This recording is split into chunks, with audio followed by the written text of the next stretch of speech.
good at some things, so she doesn't need feedback, and she doesn't need feedback in any form, which I don't think is true.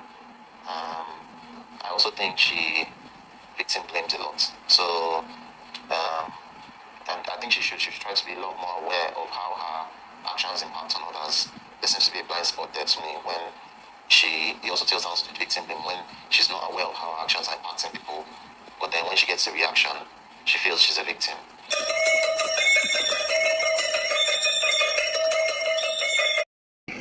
I was not expecting it at all. Me too, I wasn't. I did not even want to stand up. I saw you now. He just kept bringing it to my face, and the way it was.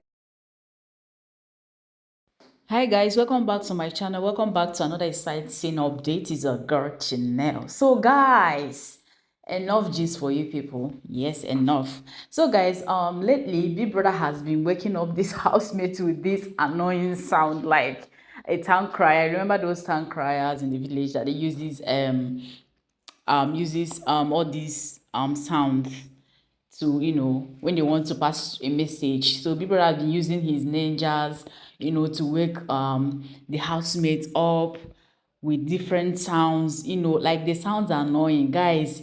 Even if you're not the housemate, like if somebody should do that to you in real life, is either you pick a fight with that person. And guys, it's actually in the morning. Big Brother should have just continued with his alarm, those annoying alarms, than bringing his ninjas to actually use those sounds to wake these people up. And you guys know Sean was not having it. He reacted so well because the ninja kept hitting that thing, and he was just there. He doesn't want to stand up from that place. But guys, to be honest, despite the fact that these people are in Big Brother's house, his rules and everything, that is actually annoying.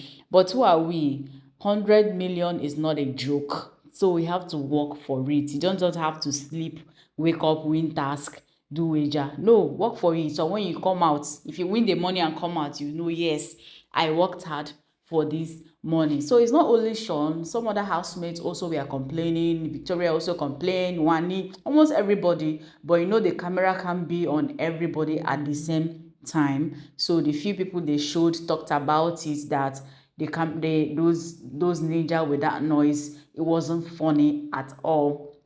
It wasn't funny at all. So guys, let's move on to Onyeka and Tjay. So Tjay and Onyeka were having this conversation. It's like Tjay wants to bring up the conversation of him about Ozzy and Victoria. I don't know, they're kind of trying to discuss about it, and it's like Onyeka, also being a game player, also brought out her own, trying to ask Tjay about the tribalism statement he made like some weeks ago, you understand, which he came to apologize to the Mbadiwe twins and other housemates in the house.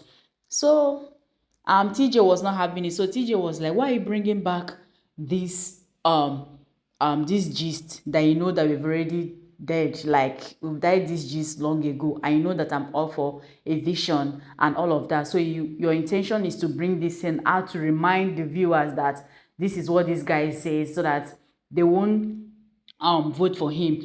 Guys, I'm trying to paraphrase what Tjay meant in what he was saying, because he asked them not to talk about nomination. So in his words, this is actually what he meant rather. So it was like, the feedback you're giving me is not nice. Like, why are you bringing up this thing? And even that day when I was off eviction, I survived, and you even said that you thought I was going to go, which means you don't see me fit to win the show or to stay to the end of the show. So Onyeka was like, I'm not trying to, this is not coming from a bad place. That even that day that she even prayed for him and all of that. So Tjay was like, don't tell me that, because this is what you're implying. And again, I don't want you to discuss this thing again with anybody. Leave the issue. Let it be there.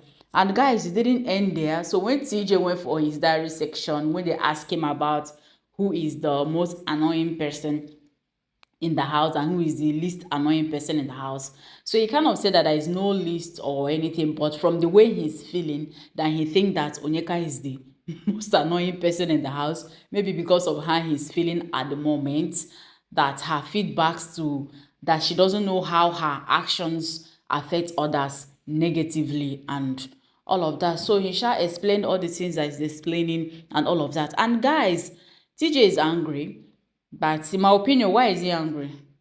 When Ozzy and Onyeka and Victoria had issues, you went to Victoria to also bring up issue that has happened like 2 days ago to ask Victoria. And thank God Victoria is smart enough, not to give him all the things that he wants. Do you understand? She was like, she's over it. There's nothing there and all of that. So, guys, at this point, everybody in that house is playing a game, looking for who to match on, because 100 million is not a joke. So people want to take the money home. Who would want to win 100 million? So everybody is on their game. So once your game has been identified, once your strategy has been identified, you get angry. Like, guys, come on. It's a game, so anything can happen. Guys, share your thoughts in the comment section. What do you feel about TJ's statement about Onyeka? Do you think he's saying the truth, or he's just being paranoid? Or do you think Onyeka shouldn't have, brought up that issue up again, knowing how TJ felt about the whole thing when it happened and all of that? So in my opinion, guys, I'm dropping my own opinion right now. In my opinion, there are two game players. So give me, I give you. That's what just played out there. So share your thoughts in the comment section, guys. Don't forget to like this video, share, and leave a comment. See you in my next video. Bye.